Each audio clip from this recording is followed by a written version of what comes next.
వీధి కుక్కల విషయంలో తాజాగా సుప్రీంకోర్టు ఇచ్చిన తీర్పు ఇప్పుడు చర్చనీయాంశమైంది. దేశ రాజధాని ఢిల్లీతో పాటు నేషనల్ క్యాపిటల్ రీజియన్ లో ఉన్న అన్ని వీధి కుక్కలను గుర్తించి వాటిని షెల్టర్లకు తరలించాలని సర్వోన్నత న్యాయస్థానం అధికారులకు ఆదేశాలు జారీ చేసింది. ఈ ఉత్తర్వులను 8 వారాల్లోగా అమలు చేయాలని కోర్టు స్పష్టం చేసింది.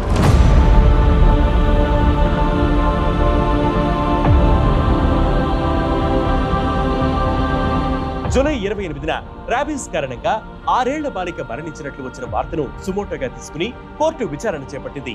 రాబీస్ తో చనిపోయిన వారిని ఎవరు తిరిగి తీసుకువస్తారని జస్టిస్ జేబీ హర్దివాలా ప్రశ్నించారు. వీధి కుక్కల బెడద కేవలం ఒక ఇబ్బందికరమైన అంశం మాత్రమే కాదని, అది ప్రజల ప్రాణాలకు ముప్పు కలిగించే తీవ్రమైన ప్రజా భద్రతా సమస్యని కోర్టు పేర్కొంది. వీధి కుక్కలు, వాటిని పెంచుకునే ప్రజల హక్కుల మధ్య సమతుల్యత సాధించాల్సిన అవసరం ఉందని కోర్టు అభిప్రాయపడింది. కానీ మనుషుల ప్రాణాల కంటే జంతువుల సంక్షేమం ముఖ్యం కాదని కోర్టు స్పష్టం చేసింది. ఢిల్లీ ఎన్సీఆర్ లో వీధి కుక్కల బెడద గత కొంతకాలంగా తీవ్రంగా పెరిగింది. ముఖ్యంగా రాత్రి వేళ్లలో ఉదయం పూట వాకింగ్ కు వెళ్లేవారు, పిల్లలు వీధి కుక్కల దాడులకు గురవుతున్నారు. కుక్క కాటు వల్ల రాబిస్ వ్యాధి సంక్రమిస్తోంది. కొన్ని సందర్భాల్లో వాటి లాలాజలం ద్వారా కూడా ఈ వ్యాధి వస్తోంది.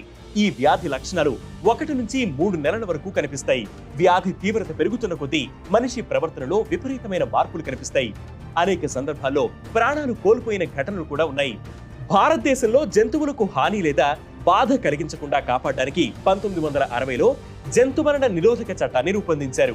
ఈ చట్టం ఆధారంగా 2001లో కేంద్ర ప్రభుత్వం యానిమల్ బర్త్ కంట్రోల్ నిబంధనలు జారీ చేసింది. ఈ నిబంధనలు వీధి కుక్కల సంఖ్యను నియంత్రించడానికి, వాటి ఆరోగ్యాన్ని కాపాడడానికి కొన్ని మార్గదర్శకాలను రూపొందించాయి.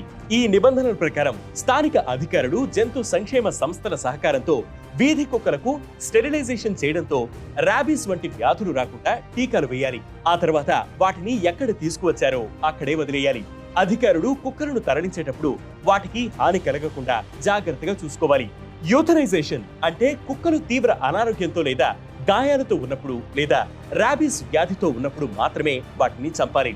వీధి కుక్కల సమస్యను స్టెరిలైజేషన్, టీకాల ద్వారా మాత్రమే పరిష్కరించాలని ప్రభుత్వం చాలా సార్లు చెప్పింది. 1960 చట్టం ద్వారా ఏర్పాటైన animal welfare board of India 2022లో రెసిడెంట్ వెల్ఫేర్ అసోసియేషన్లు పౌరుల వీధి కుక్కలకు ఆహారం ఇచ్చే వారిని ఇబ్బంది పెట్టకూడదని పేర్కొంది. కుక్కలను వేరే చోటికి తరలించడం, విషం ఇవ్వడం లేదా ఇతర హానికర చర్యలు చేపట్టడం చట్ట విరుద్ధమని వెల్లడించింది. ఇక 2023లో 2001 యానిమల్ బర్త్ కంట్రోల్ నిబంధనల్లో కేంద్రం సవరించింది. ఈ కొత్త నిబంధనలు వీధి కుక్క పిల్లలను కూడా కవర్ చేస్తాయి. జంతువుల స్టెరిలైజేషన్ మరియు టీకాల కోసం 3 స్థాయిల పర్యవేక్షణ వ్యవస్థలను ఏర్పాటు చేశారు. వీధి కుక్కలను కమ్యూనిటీ జంతువులుగా పిలిచి వాటిని తరలించకూడదు. గత కొన్ని సంవత్సరాలుగా సుప్రీంకోర్టు మరియు హైకోర్టులు వీధి కుక్కల సమస్యపై అనేక కేసులను విచారించాయి.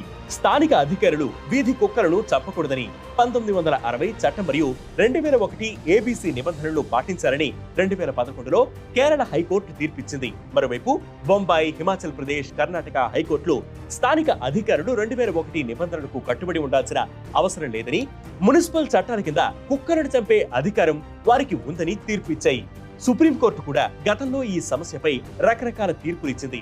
తాజాగా వీధి కుక్కలన్నింటినీ షెల్టర్లకు తరలించాలని ఢిల్లీ ప్రభుత్వంతో పాటు గురుగ్రామ్, నోయిడా, ఘజియాబాద్ మున్సిపల్ అధికారులకు ఆదేశాలు జారీ చేసింది. అయితే ఇప్పుడు సుప్రీంకోర్టు ఇచ్చిన ఆదేశాలను పాటించడం అంత సులభం కాదని విశ్లేషకులు అభిప్రాయపడుతున్నారు.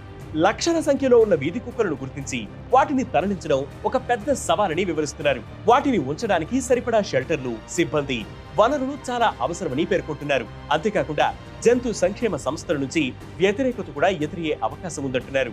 ఢిల్లీలో వీధి కుక్కలను తరలించాలన్న సుప్రీంకోర్టు ఆదేశాలపై ప్రతిపక్ష నేత రాహుల్ గాంధీ కూడా అసంతృప్తి వ్యక్తం చేశారు. ఇది అమానవీయం, సైన్స్ ఆధారిత విధానానికి విరుద్ధం.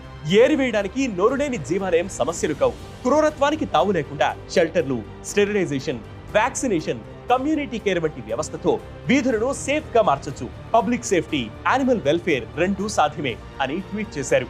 అయితే ఈ సమస్యకు శాశ్వత పరిష్కారం కోసం వ్యాక్సినేషన్, స్టెరిలైజేషన్ వంటి కార్యక్రమాలను కూడా పటిష్టంగా అమలు చేయాల్సిన అవసరం ఉందని నిపుణులు సూచిస్తున్నారు.